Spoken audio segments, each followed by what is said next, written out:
Gözlerinle başlar her güzel sabahı.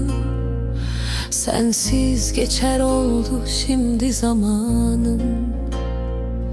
Bir umut beklerim kapında her an. Kalbimde yankılanır adın bir feryat. Gel yarim, dön bana, sarıl boynuma.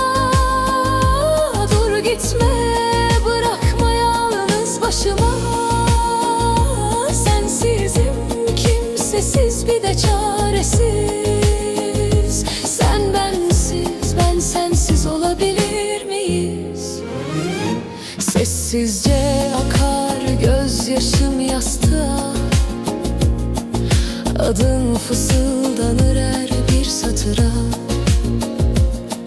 Bir umut bıraksan avuçlarımda, dayanırdım belki bu soğuk dünyaya. Gel yarim,